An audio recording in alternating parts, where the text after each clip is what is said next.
بسم الله الرحمن الرحيم. بروا آباءكم تبركم أبناؤكم. ووصينا الإنسان بوالديه حسنا. اسمع ماذا يصنع البر بأهله. له والدة هو بار بها، لو أقسم على الله لأبره. ووصينا الإنسان بوالديه إحسانا. أقسم بالله العظيم بعد وفاة الأم وهداية الابن العاق يتمنى هذا الابن أن تخرج أمه رأسها من قبرها ليقبلها ويقول لها: أماه سامحيني، أماه سامحيني. وقضى ربك ألا تعبدوا إلا إياه وبالوالدين إحسانا. أمك التي لا يلد لها طعام ولا يهنأ لها مقام حتى تراك من السمع والبصر. كم سهرت لتنام، كم جاعت لتشبع، وكم شقت لتسعدان. أسألك بالله من ذا الذي يسد الفراغ الذي تركته أمك وهي التي كانت لا ترى الحياة إلا من خلالك والسعادة إلا بوجودك، بل جعلت أكبر همومها أن تحملك في بطنها وتحضنك في حجرها وترقبك بنظراتها وترويك من صدرها. حملته أمه وهنا على وهن وفصاله في عامين. والله ما عرف قدرها إلا الله حين جعل الجنة تحت أقدامها وجعل النظر إلى وجهها عبادة وربط حقه بحقها وشكره بشكرها. أن اشكر لي ولوالديك إلي المصير. كيف لو فقدت أمك أو فقدت أباك؟ كيف يحتمل الإنسان فراق أمه التي تلقته نطفة لا ترى وتكون عظمه من دمها ونبت لحمه من حلو لبنها؟ وأي شيء في حياتنا أعظم من أمهاتنا؟ لا شيء. فيا من فقدت أمك ابكي على فقدها. كيف لا أبكي وقد أغلق عني اليوم باب من أبواب الجنة. لو سلبوا يوما بسمتها غنوا للبر بألحان. فالأم نعيم يعرفه من جرب يوم الحرمان. ويا من لا زالت أمك باقية فالزم قدميها فتم الجنة، سيأتي يوم ولن تراها. قال صلى الله عليه وسلم: رغم أنفه ثم رغم أنفه ثم رغم أنفه. قيل: من يا رسول الله؟ قال: من أدرك والداه عند الكبر أحدهما أو كلاهما ثم لم يدخل الجنة. إما يبلغن عندك الكبر أحدهما أو كلاهما فلا تقل لهما أف ولا تنهرهما وقل لهما قولا كريما. عجب. والله إننا لنعجب ممن يظهرون على وسائل الإعلام يتحدثون عن علم الاجتماع وتركيب الأسرة وتنظيم العلاقات بين أفرادها، وعلى الجانب الآخر ترقد أمهاتهم في دور العجزة والمسنين. رماها، تركها، نساها، ولا تزال خائفة عليهم. لا أصدق أماه أنهم فعلوا هذا بك. فلما اجتمع أهل القرية سأله الرجل أمام الناس عن أمه، قال: إنها ماتت قبل 2 وهي على قيد الحياة. ثم أتى بها أمام الناس وقال: أهذه أمك يا فلان؟ فصعق الابن العاق أمام الحضور ولم يستطع الكلام. أيعقل مثل هذا؟ أهذا جزاها بعد طول عناها؟ أين القلوب؟ أين المشاعر؟ أين الإحساس؟ أين جزاء الإحسان؟ قسما بمن قرن عبادته بالإحسان إليك ليدفعن الثمن ولو بعد حين، والجزاء من جنس العمل. ولا تحسبن الله غافلا عما يعمل الظالمون. كيف إذا كان المظلوم أما أو أبا؟ إنما يؤخرهم ليوم تشخص فيه الأبصار.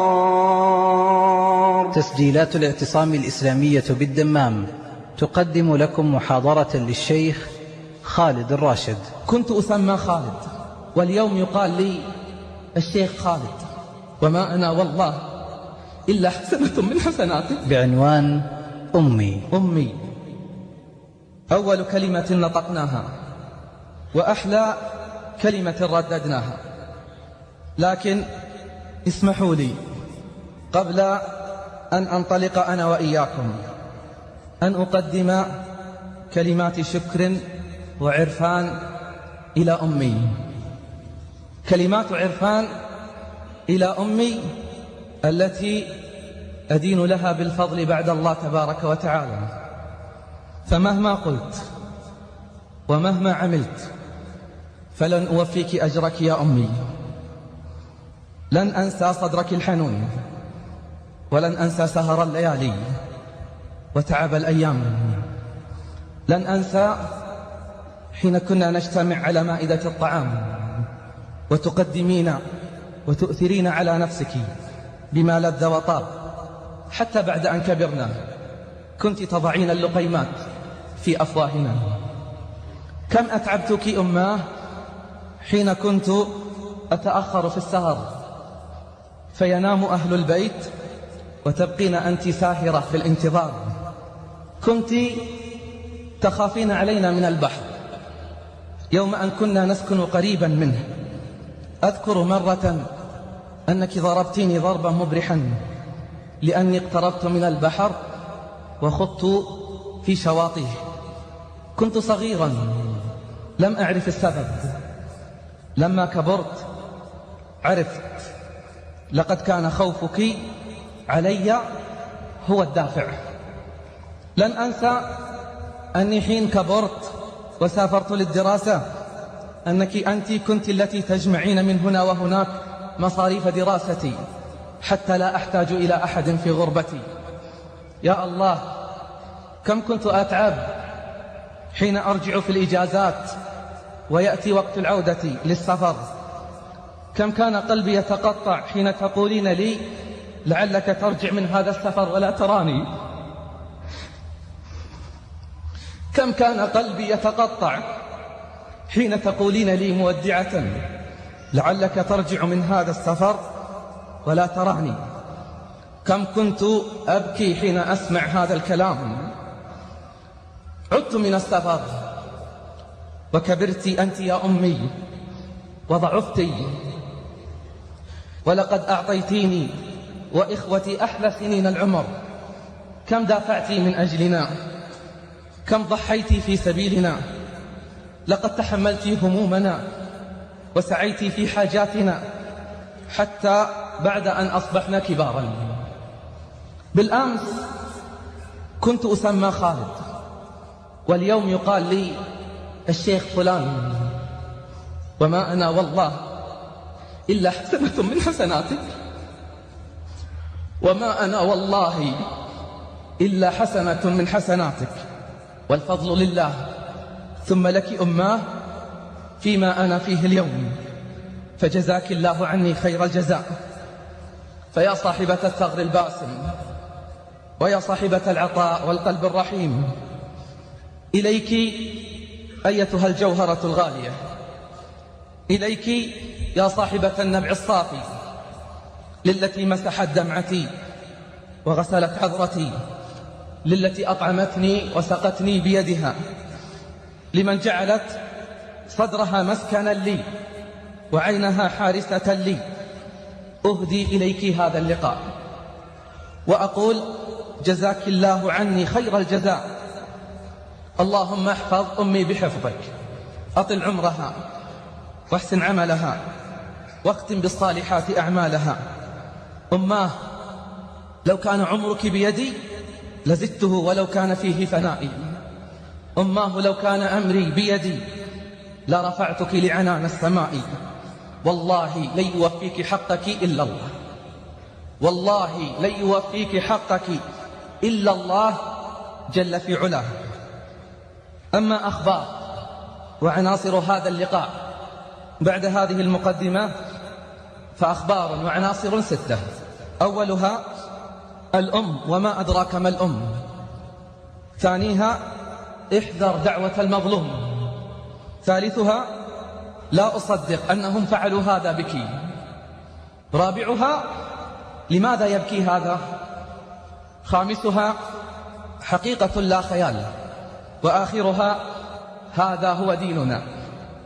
فمع أول العناصر الأم وما أدراك ما الأم، هي نموذج رحمة يتحرك بين أظهر الناس ولا يلتفت إليه أحد بإجلال وتقدير إلا من رحم الله.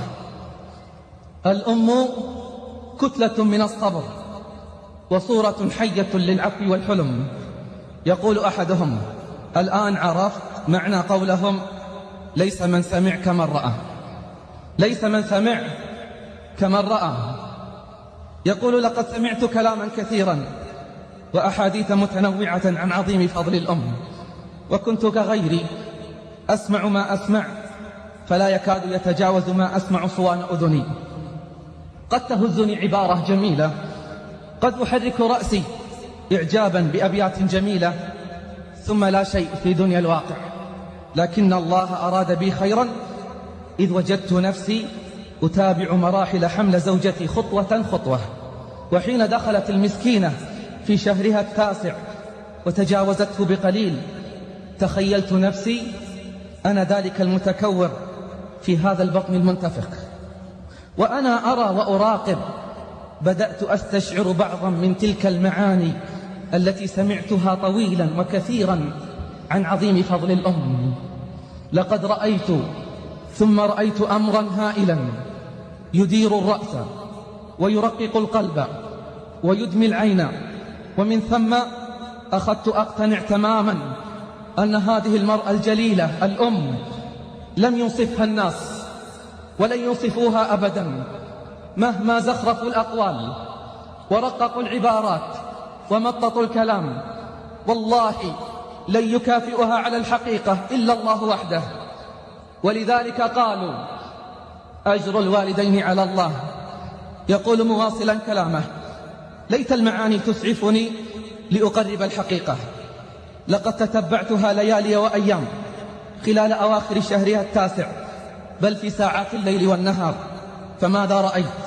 رحماك يا الله ثم رحماك. أو يستطيع الإنسان أن يتحمل كل تلك المعاناة والآلام؟ لقد رأيتها تتحمل كل ذلك بفرح وسعادة وحبور.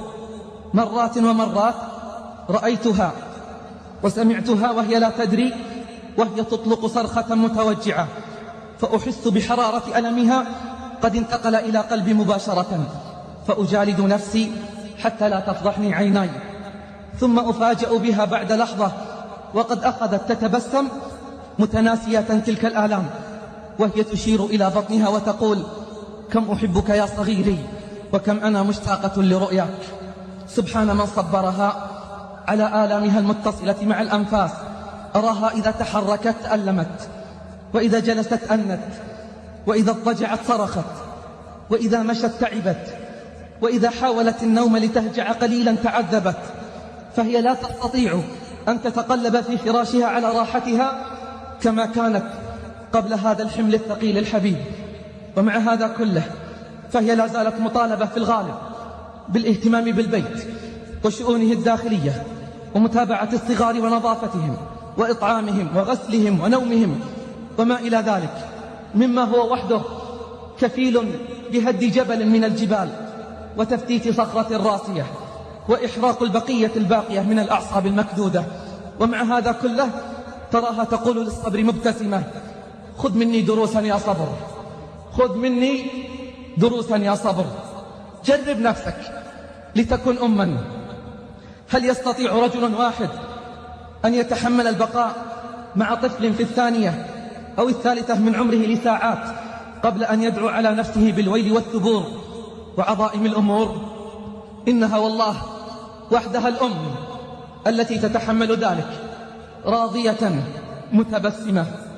تأمل معي هذا المنظر وقل ما أجمل منظرها وهي جالسة قد التف حولها صغارها، أشبه بفراخ الطير تفتح مناقيرها لتلقمها أمها شيئا من الطعام، تشجع ذاك ليأكل وتداعب الثاني وهي تطعمه، وتسقي الآخر بعد محاولات، وتضحك مع أصغرهم ليقبل على وجبته.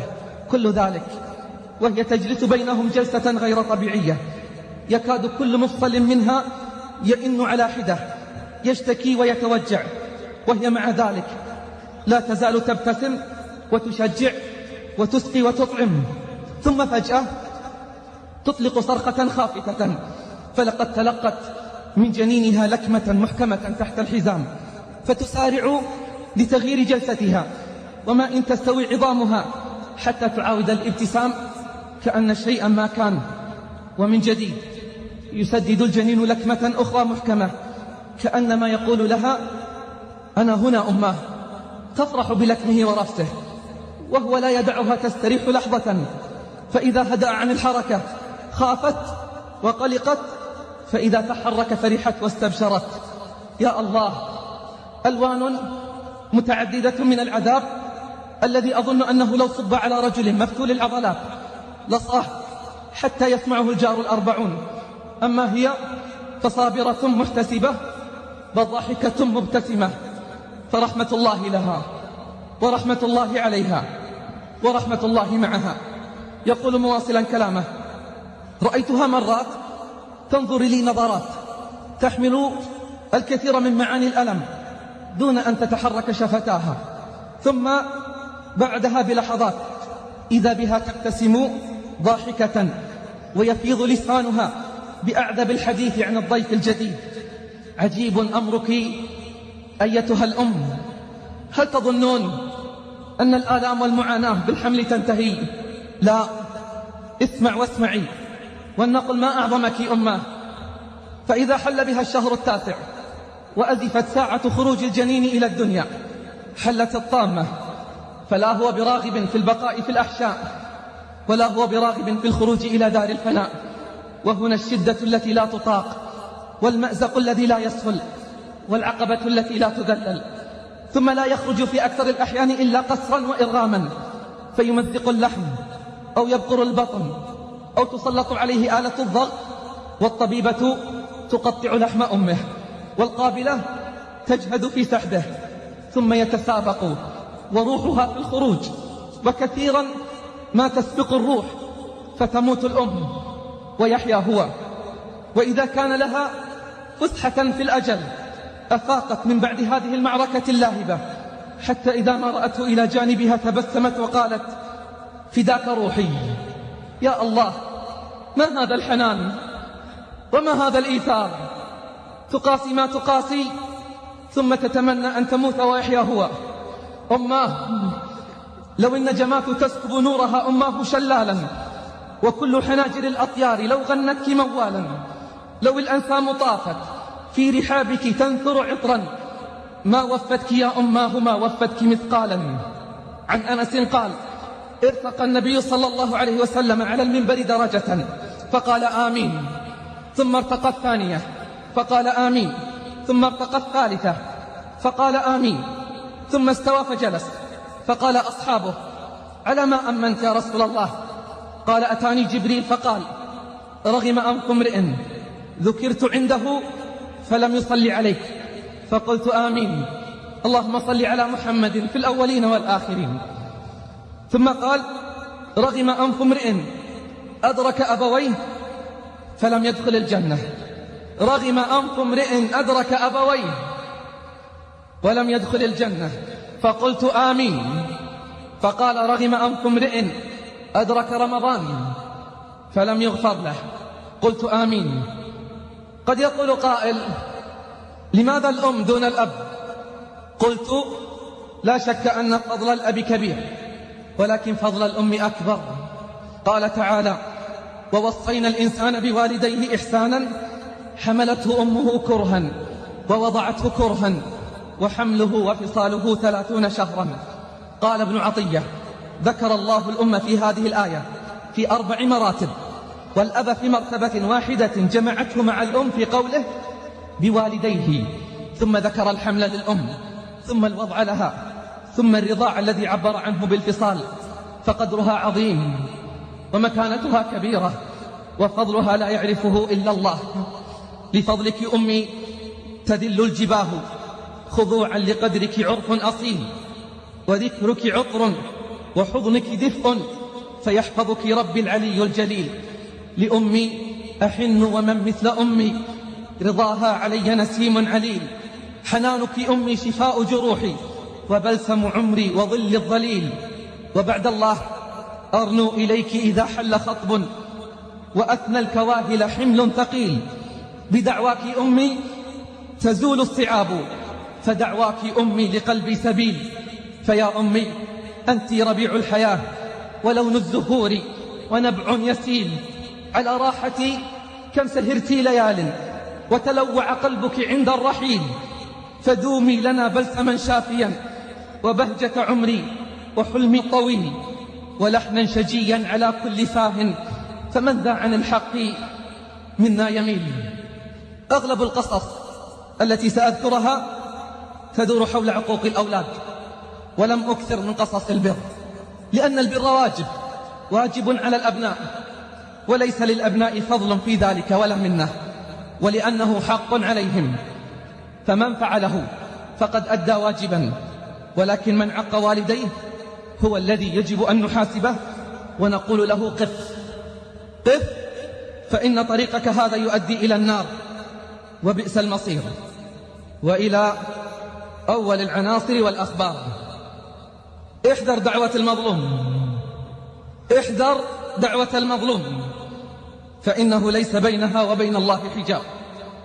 احذر دعوة المظلوم، فإن الله يرفعها فوق الغمام ويفتح لها أبواب السماء، ويقول الرب وعزتي وجلالي لأنصرنك ولو بعد حين. فكيف إذا كان المظلوم أما أو أبا؟ فكيف إذا كان المظلوم أما أو أبا؟ قال كعب الأحبار إن الله ليعجل هلاك العبد إذا كان عاقا لوالديه ليعجل له العذاب، وإن الله ليزيد في عمر العبد إذا كان بارا بوالديه ليزيده برا وخيرا. حدث أحد الثقات قائلا جلست مع شيخ معروف فأخبرني هذا الخبر. يقول الشيخ جاءني رجل وهو يلعن أمه، جاءني رجل وهو يلعن أمه، فنهيته عن ذلك، ثم سألته ما ذنبها وما جرمها وما هي خطيئتها؟ قال عملت سحرا لزوجتي. قلت وكيف عرفت؟ كيف عرفت أنها هي؟ قال زوجتي أخبرتني بذلك وهي تنكر ذلك، يعني الأم. قلت عجبا، تصدق زوجتك وتكذب أمك؟ يقول الشيخ فطلبت رؤية أمه، فجاء بها ابنها الأكبر وجمعت بينهم، وكثر النقاش وطال الحوار، ونفسي تحدثني، يعني الشيخ، ونفسي تحدثني أن الزوجة كاذبة. سمعت من الأم أيمانا وبكاء حارا يدل على صدقها، وأصرت الزوجة ألا تقبل اليمين من الأم إلا في بيت الله الحرام. فقلت لهم بعد أن أصرت زوجة الابن اذهبوا إلى بيت الله الحرام. ثم طلبت رقم هاتف الابن الأكبر واتصلت به بعد يومين، فقال ذهبنا لبيت الله الحرام ودعت أمي على نفسها، دعت أمي على نفسها بألا تعود إلى بيتها إن كانت فعلت، وتضرعت إلى الله أن ينتصر لها من ابنها وزوجته إن كانت مظلومة. يقول الابن للشيخ ثم عدت بأمي ودموعها على خدودها، فلما وصلنا وجدنا الخبر أمامنا في بيتنا أن أخي وزوجته ماتا على إثر حادث لهما في الطريق. فلما وصلنا وجدنا الخبر أمامنا أن أخي وزوجته ماتا على إثر حادث لهما في الطريق. أما قال الله ولا تحسبن الله غافلا عما يعمل الظالمون. كيف إذا كان المظلوم أما أو أبا؟ اتق الله يا زوجة الابن، اتق الله يا زوجة الابن، اتق الله في أم زوجك، فأنت عندك أم تريدين أن تبريها وهو مطالب ببر أمه، بل حقها أعظم حق عليه بعد حق الله، فلولاها ما كان. هل أنت التي حملتيه؟ هل أنت التي ربيتيه؟ هل أنت التي احتضنتيه؟ اتق الله يا زوجة الابن، فأنت ستكونين أما في يوم ما. هب أن الأم أخطأت، هل يحق لنا أن نسيء معاملتها وننسى فضلها؟ أما أمرنا الله ببر الوالدين ولو كانا كافرين، فقال: وإن جاهداك على أن تشرك بما ليس لك به علم فلا تطعهما وصاحبهما في الدنيا معروفا. عن عبد الله بن عمرو رضي الله عنهما قال: قال صلى الله عليه وسلم: رضا الله من رضا الوالدين وسخط الله من سخط الوالدين. اعلمي واعلم أن كل شيء يعوض في هذه الدنيا. الزوجة لو طلقتها ستتزوج وستجد من هي أفضل منها، وهي كذلك ستتزوج وستجد من هو أفضل منك، والأبناء ستنجب غيرهم، والأموال ستجمع مثلها. لكن كيف لو فقدت أمك أو فقدت أباك؟ لكن كيف لو فقدت أمك أو فقدت أباك؟ بصراحة كم واحد منا يقبل يد أمه؟ وكم واحد منا يقبل رأسها؟ وكم واحد منا يجلس بين قدميها؟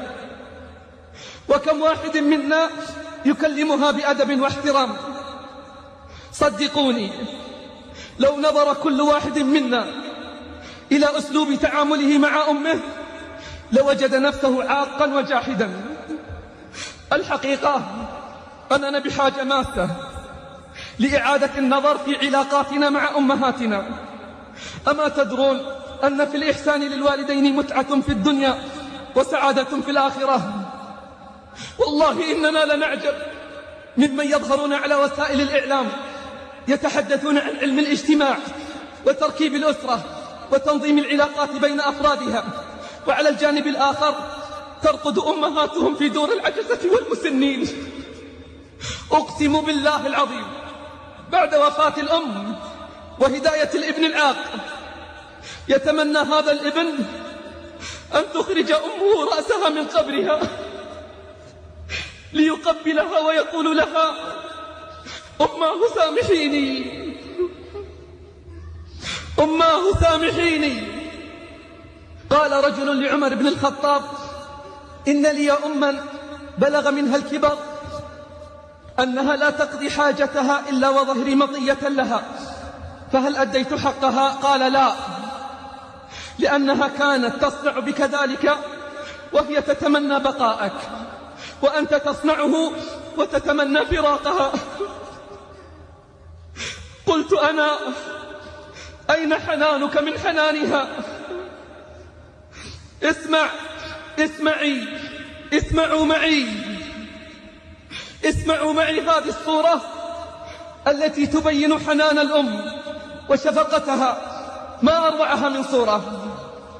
تقول عائشة رضي الله عنها: جاءتني مسكينة تحمل ابنتين لها، فأطعمتها عائشة 3 تمرات، فأعطت الأم كل واحدة منهما تمرة، ورفعت التمرة الثالثة إلى فيها لتأكلها، فاستطعمتها ابنتاها، فشقت التمرة التي كانت تريد أن تأكلها بينهما. تقول عائشة: فأعجبني شأنها، فذكرت الذي صنعت الأم لرسول الله صلى الله عليه وسلم، فقال: إن الله قد أوجب لها الجنة، إن الله قد أوجب لها الجنة أو اعتقها من النار. فأبشري أماه، أبشري أماه، لن يضيع السهر والتعب. العنصر الآخر: لا أصدق أنهم فعلوا بك هذا يا أماه. واسمع الأم العجوز تروي خبرها. تقول: حملته في بطني 9 أشهر، ومات أبوه بعد ولادته بأشهر، فكنت له أبا وأما هو وأخته التي تكبره بسنوات 3.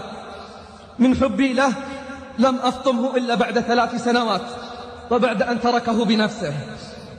أسبغت عليه كل حبي وحناني، ولما بلغ سن الزواج زوجته من فتاة أحبها، لأخلاقها ودينها وكرم أهلها. طلقها بعد 5 سنوات بعد أن أنجبت له ولدا وبنتا. طلقها لأنها كما يقول غير متعلمة، وتزوج أخرى تعمل مدرسة. وقمت أنا بتربية ابنه وابنته، وكنت أخدم زوجته لكونها مدرسة ونفسي راضية. وبعد فترة أصبحت لا تحب طعامي، وتقول أني لا أعتني بالبيت كما ينبغي، فطلبت خادمة وتكفلت هي بمرتبها. ولما جاءت الخادمة استغنوا عن خدماتي، وأصبحت ضيفة ثقيلة على زوجة ابني. أصبحت ضيفة ثقيلة على زوجة ابني. أخذت تتهمني بالتدخل فيما لا يعنيني، وأني أتدخل في شؤون الخادمة، بل وأني أتلفظ عليها بألفاظ لا تليق. أصبح ابني لا يكلمني، بل أخرجني من غرفتي داخل البيت إلى الملحق الخارجي للبيت حيث سكن الخادمة، وأدخل الخادمة مكاني لحاجتهم لها كما يقولون، وخوفهم عليها. أما أنا فانتهت حاجتهم لي، ولماذا يخافون علي؟ لا أصدق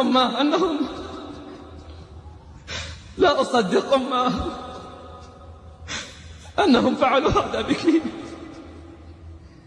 تقول تحملت هذا ورضيت، وكتمت غيظي لأنه ابني أحبه، ثم لأجل ولده وبنته من زوجته الأولى. في يوم عدت من زيارة ابنتي التي تسكن في مدينة أخرى، فلما توجهت إلى الملحق الذي أسكن فيه وجدت عفشي وفراشي وصندوقي الصغير قد وضع خارج الغرفة. ولما طرقت الباب عليهم أسألهم عن السبب، قالت زوجة ابني وابني يقف خلفها: لقد احتجنا للملحق ليكون مستودعا لأغراضنا. قالت: وأنا أين أذهب وفي مثل هذا الوقت؟ قالت، يعني الزوجة، قالت: اذهبي إلى أي مكان إلا داخل البيت، وأرض الله واسعة. لا أصدق أماه أنهم يفعلون هذا بك. أين القلوب؟ أين المشاعر؟ أين الإحساس؟ تقول الأم: العجيب أن ابني خلفها لم يحرك ساكنا ولم ينطق بكلمة. طرقت باب الجيران في جو شديد البرودة، فلما دخلت على جارتنا قلت: أريد أن أبيت عندكم الليلة. فاستغربت ماذا أقول لها، فصارحتها فبكت غير مصدقة. قلت لها: فقط سأبات عندكم الليلة، ثم في الصباح ستأتي ابنتي لتأخذني. فقالت: لا عليك، والبيت بيتك. تقول العجوز: ثم في الصباح اتصلت بابنتي وأخبرتها بالخبر، وطلبت منها أن تحضر لتأخذني عندها، لكنها اعتذرت لأن زوجها تضايق جدا عندما جلست عندها يومين فقط، فكيف إذا سكنت عندهم؟ ثم أغلقت سماعة الهاتف. يا الله أماه، أيعقل أنهم فعلوا هذا بك؟ أين جزاء الإحسان؟ أما علموا أن الزوج إذا فقد فبدله زوج آخر، وأن الزوجة إذا ذهبت فبدلها زوجة أخرى؟ ولكن إذا ذهبت الأم فكيف سيأتون بأم غيرها؟ لا أصدق أماه أنهم فعلوا هذا بك. تقول العجوز: أغلقت ابنتي سماعة الهاتف، ومعه أغلقت باب الأمل. كنت آمل أن أسكن عندها لأنها ابنتي، وهي التي سوف تتحملني وتتحمل كبري وعجزي. وصرت أبكي حتى لم أجد دموعا أبكيها. ولما علمت جارتي بالخبر شاطرتني البكاء وقالت لا عليك، فهذا بيتك ونحن أهلك. وعن طريق أحد المحسنين في حينا لما علم بقصتي وفر لي سكنا قريبا وقام بتجهيزه وقال نحن مستعدون لخدمتك من كبيرنا إلى صغيرنا. كان أهل الحي يزوروني ويقدمون لي كل شيء إلا ابني لم يزرني، بل مرضت مرضا شديدا وأخذني الجيران للمستشفى، وصار أهل الحي يزوروني إلا ابني لم يزرني ولم يسأل عني. وها أنا أنتظر زيارته وقلبي يتقطع عليه، وها أنا أنتظر زيارته وقلبي يتقطع عليه، وأدعو الله أن يسامحه ويعفو عنه. ما أرحمك أماه، رغم ما صنع وفعل لا زلت تدعين له بالعفو والمغفرة. لا أصدق أماه أنهم فعلوا هذا بك، ولكن قسما بمن قرن عبادته بالإحسان إليك، قسما بمن قرن عبادته بالإحسان إليك ليدفعن الثمن ولو بعد حين، والجزاء من جنس العمل. قال ابن عمر رضي الله عنهما قال صلى الله عليه وسلم: البر لا يبلى والذنب لا ينسى والديان لا يموت، فكن كما شئت فكما تدين تدان.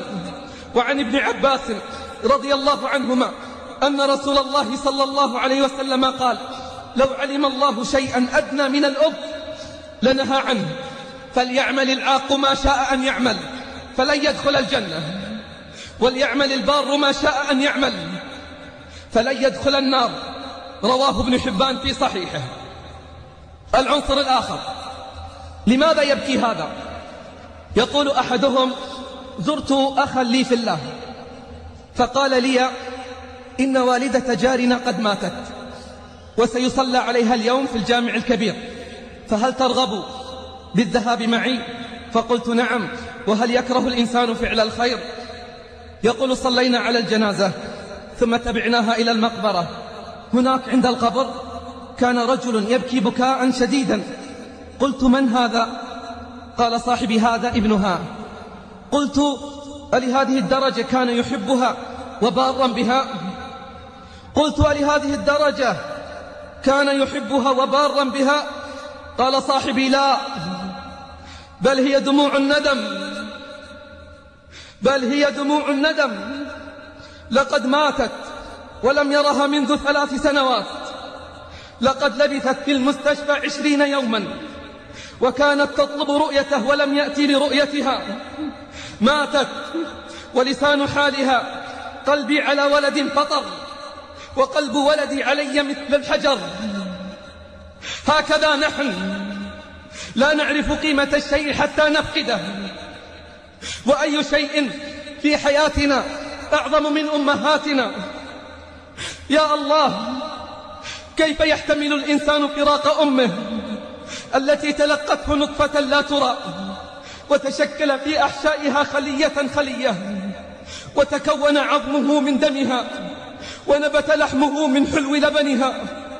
أمك التي لا يلد لها طعام ولا يهنأ لها مقام حتى تراك ملء السمع والبصر. كم آثرتك على نفسها مع الخصاصة، كم سهرت لتنام، كم جاعت لتشبع، وكم شقت لتسعد أنت.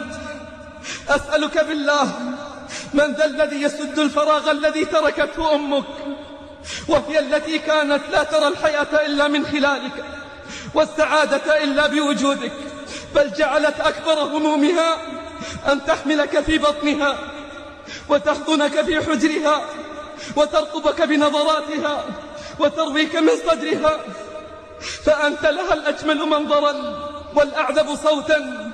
ويوم أن عققتها ردت جفاءك بحبها وغلظتك بشفقتها ونسيانك بسؤالها عنك. والله ما عرف قدرها إلا الله حين جعل الجنة تحت أقدامها وجعل النظر إلى وجهها عبادة، وربط حقه بحقها وشكره بشكرها. قال سبحانه: واعبدوا الله ولا تشركوا به شيئا وبالوالدين إحسانا. وقال: أن اشكر لي ولوالديك إلي المصير. وقال صلى الله عليه وسلم: رغم أنفه ثم رغم أنفه ثم رغم أنفه. قيل: من يا رسول الله؟ قال: من أدرك والداه عند الكبر أحدهما أو كلاهما ثم لم يدخل الجنة. عن رفاعة ابن أياس قال: رأيت الحارث العلكي في جنازة أمه يبكي بكاء شديدا، فقلت: لما كل هذا البكاء؟ قال: كيف لا أبكي وقد أغلق عني اليوم باب من أبواب الجنة؟ كيف لا أبكي وقد أغلق عني اليوم باب من أبواب الجنة؟ أماه أنيني مرتفع يسمعه القاصي والداني. أماه ذكرتك غائبة فسئمت زماني ومكاني، أعياني رسمك في ذهني وجها يستجمع أحزاني. يا ملك الموت يا ملك الموت أما تدري من بعدك هدت أركاني، وحبال البعد تحاصرني وتشد وثاق الحرمان. سأبرك أمي فاقتربي فالدمعة تحرق أجفاني. أماه تعالي مسرعة كي أشعر يوما بحناني، أو فابن عندك لي قبرا كي أدخل كهف النسيان. عجبا أماه لمن يبدي للأم صنوف النكران، لو سلبوا يوما بسمتها غنوا للبر بألحان. ندموا من فرض جهالتهم أن باعوا بالباقي الفاني. فالأم نعيم يعرفه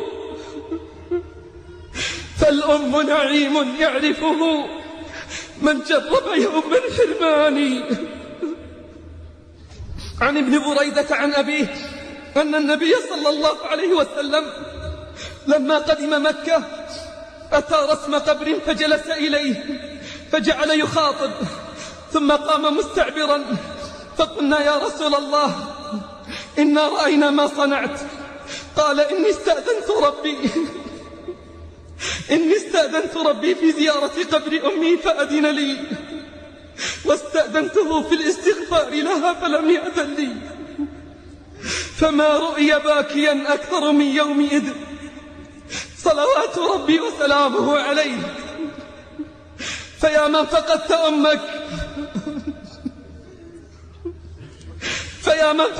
أمك ابكي على فقدها وأكثر من دعائك لها. ويا من لا زالت أمك باقية فالزم قدميها فتم الجنة. فسيأتي يوم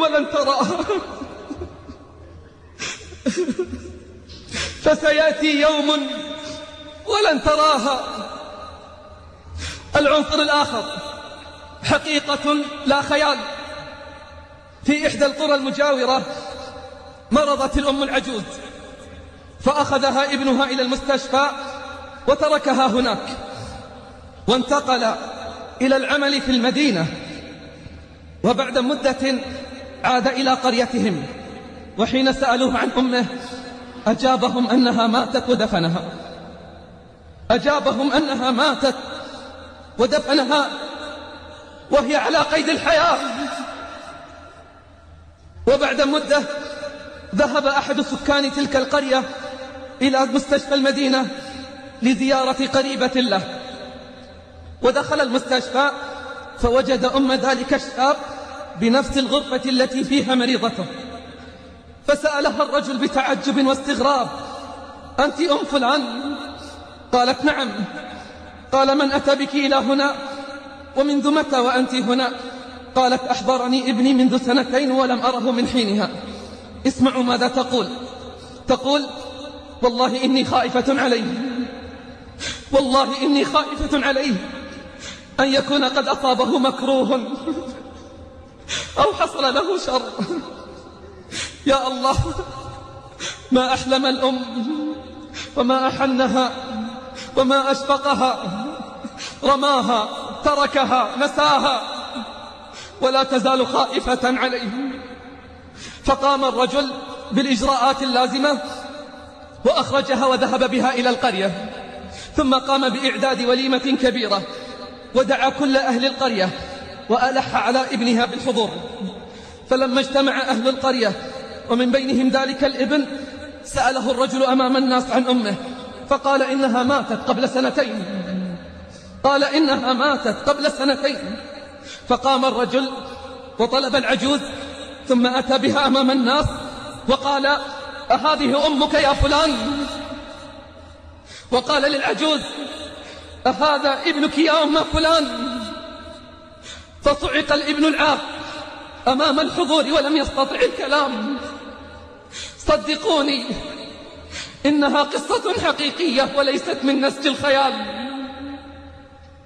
لكن أيعقل مثل هذا؟ أهذا جزاها بعد طول عناها؟ أيعقل مثل هذا؟ وهل هذا من الدين في شيء؟ لم يكرر القرآن الكريم وصية أبلغ تأثيرا وأقوى عبارة بعد عبادة الله وحده كأمره بالإحسان إلى الوالدين وإكرامهما والعطف عليهما. اسمعوا معي هذه الآيات. قال الله: وقضى ربك ألا تعبدوا إلا إياه وبالوالدين إحسانا إما يبلغن عندك الكبر أحدهما أو كلاهما فلا تقل لهما أف ولا تنهرهما وقل لهما قولا كريما. ثم تأمل: واخفض لهما جناح الذل من الرحمة، واخفض لهما جناح الذل من الرحمة وقل رب ارحمهما كما ربياني صغيرا. رب ارحمهما كما ربياني صغيرا. قال صلى الله عليه وسلم يوما لأصحابه وقد كان يمر ببعض الأسرى وامرأة تأخذ وليدها فتضمه إلى صدرها فيقول صلى الله عليه وسلم: أرأيتم هذه طارحة وليدها في النار؟ قالوا: لا يا رسول الله، هي أرحم به من ذلك. فقال صلى الله عليه وسلم: فالله أرحم بكم من هذه بولدها، فالله أرحم بكم من هذه بولدها.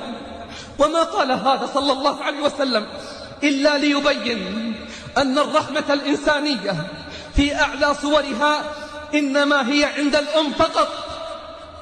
ولذلك كرر علينا بأبي هو أمي: أمك ثم أمك ثم أمك.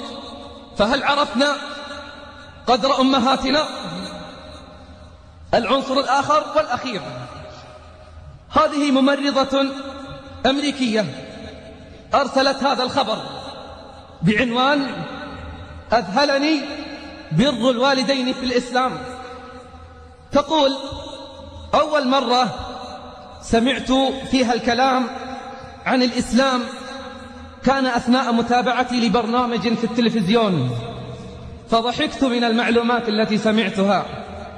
بعد عام من سماع كلمة الإسلام استمعت لها مرة أخرى، ولكن أين؟ في المستشفى الذي أعمل فيه، حيث أتى زوجان وبصحبتهما امرأة كبيرة في السن مريضة.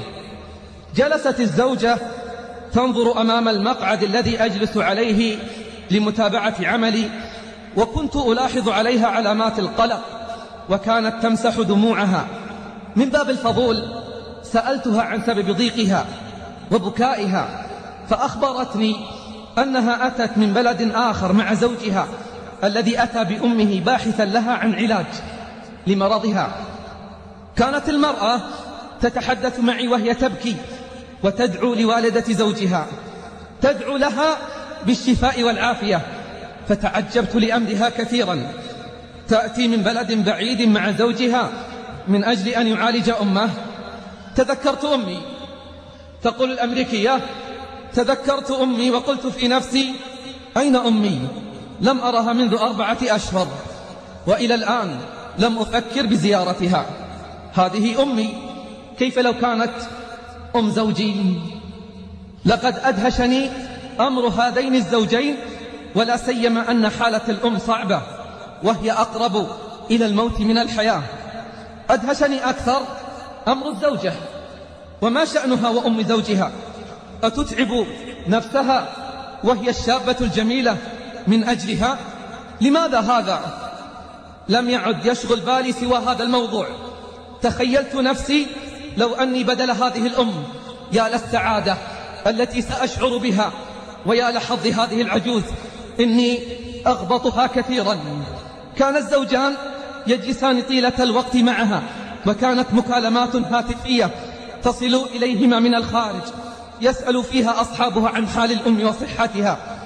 دخلت يوما غرفة الانتظار فإذا الزوجة تنتظر، فاستغللتها فرصة لأسألها عما أريد.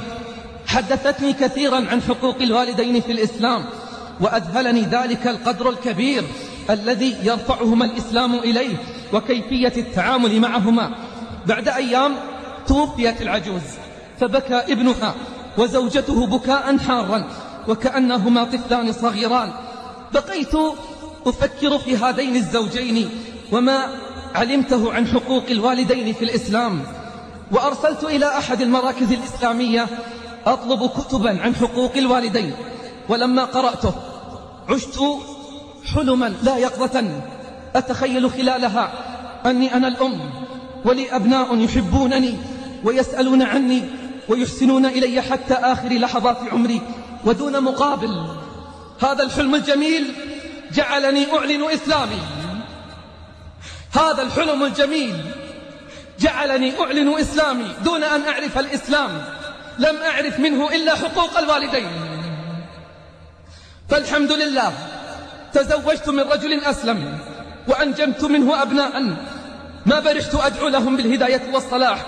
أنا اليوم أم عبد الملك، أنا اليوم أم عبد الملك، فادعوا لي ولأبنائي بالثبات. هذا هو ديننا، هذا هو ديننا، وهذه هي أخلاقنا. لقد من الله على المؤمنين إذ بعث فيهم رسولا من أنفسهم يتلو عليهم آياته ويزكيهم ويعلمهم الكتاب والحكمة وإن كانوا من قبل لفي ضلال مبين. اسمعوا ماذا يصنع البر بأهله، اسمعوا ماذا يصنع البر بأصحابه. عن أسيد بن عمرو قال: كان عمر بن الخطاب رضي الله عنه إذا أتى عليه إمداد أهل اليمن سألهم: أفيكم أويس بن عامر؟ حتى أتى على أويس فقال: أنت أويس بن عامر؟ قال: نعم. قال: من مراد ثم من قرن؟ قال: نعم. قال: فكان بك برص فبرأت منه إلا موضع درهم؟ قال: نعم. قال: لك والدة؟ قال: نعم. اسمع.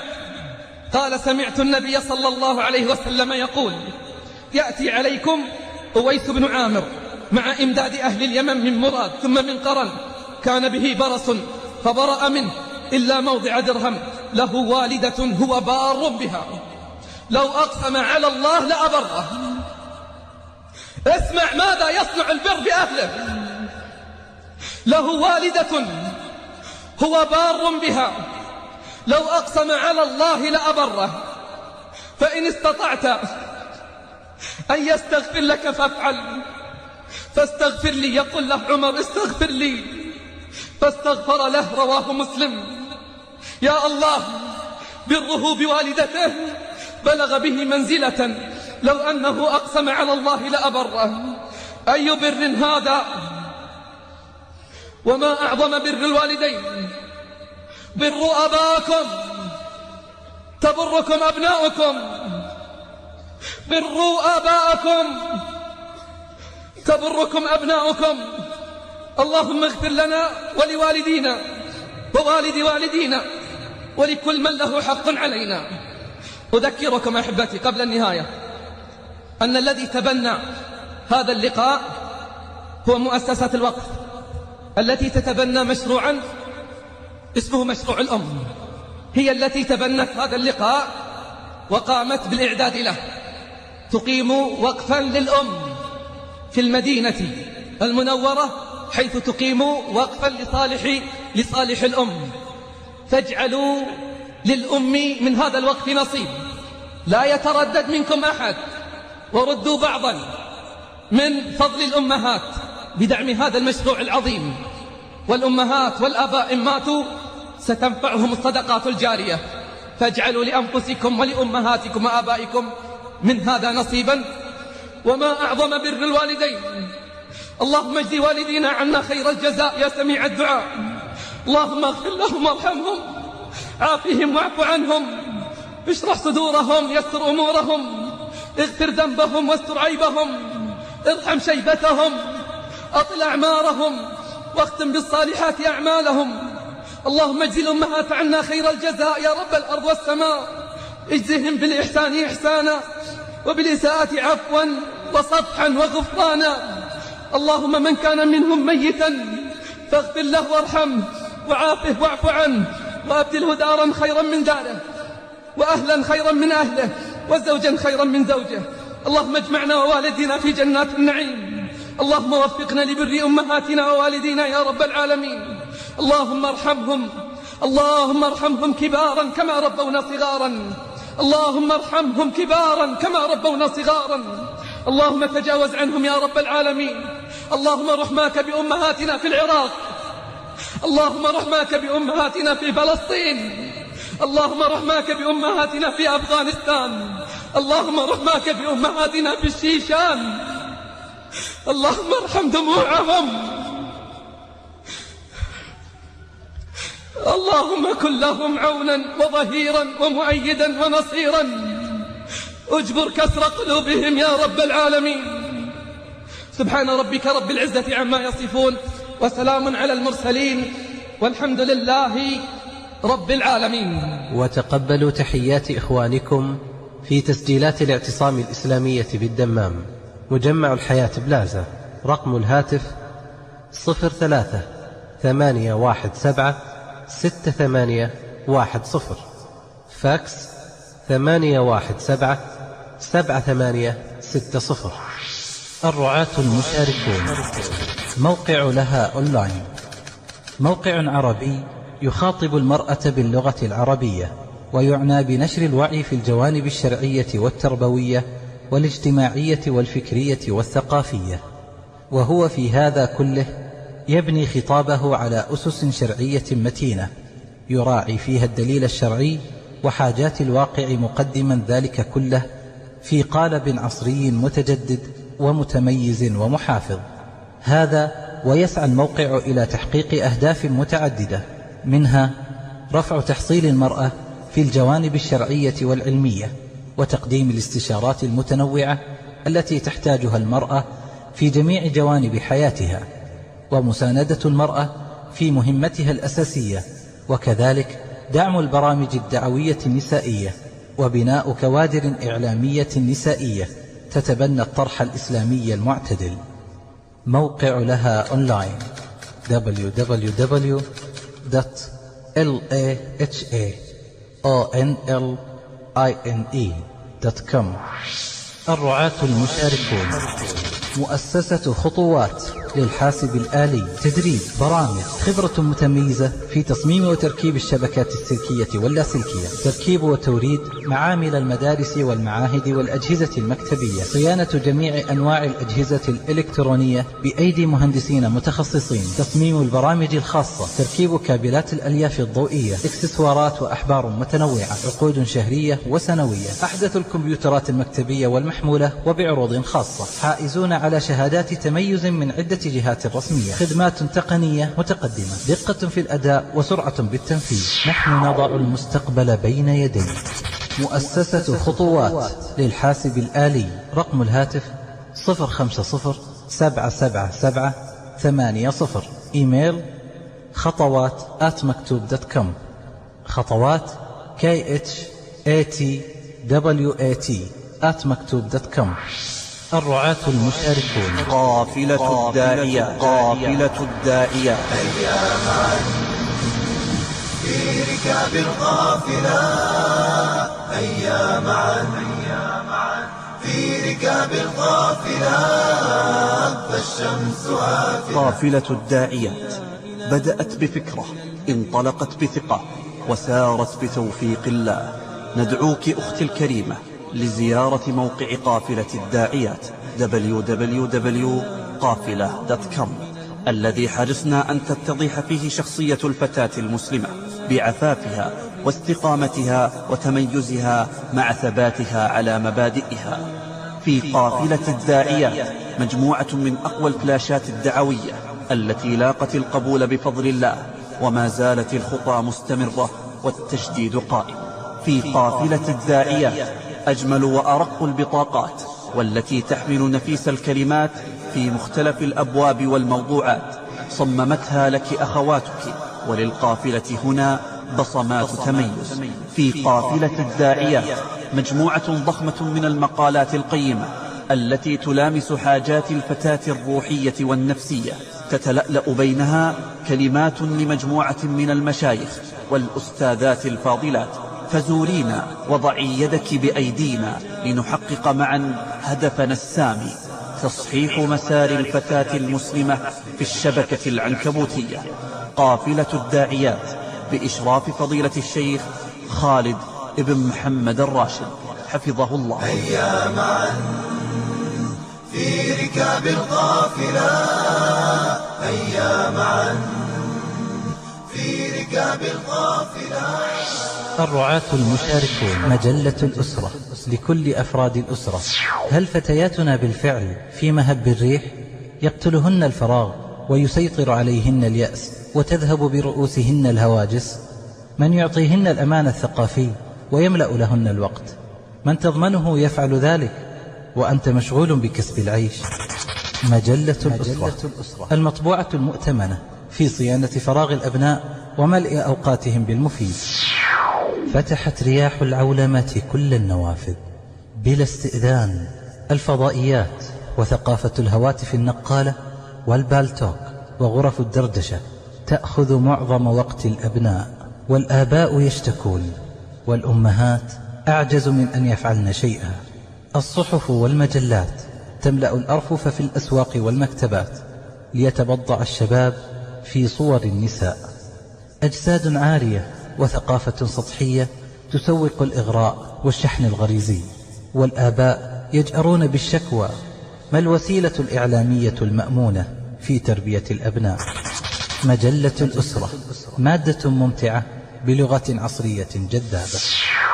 حق الزوج والزوجة وحق الأبناء، رعايتهم وتحسس احتياجاتهم. الخلافات تقع كثيرا، وكثيرا ما يقع الطلاق. حقوق الأقارب والجيران وحسن التعامل معهم. مجلة الأسرة تقدم لكم كل ما يفيد في تربية الأبناء وحسن عشرة الزوجين، وكيف يجددان الحب بينهما، وأفضل الطرق لكسب أقربائك وجيرانك. وصفات مضمونة لجمالك، أناقتك ورشاقتك في زمن أصبح البلاء يتعاظم من الغذاء. مجلة الأسرة تقدم لكم تقارير وأجوبة عن صحتكم وغذائكم.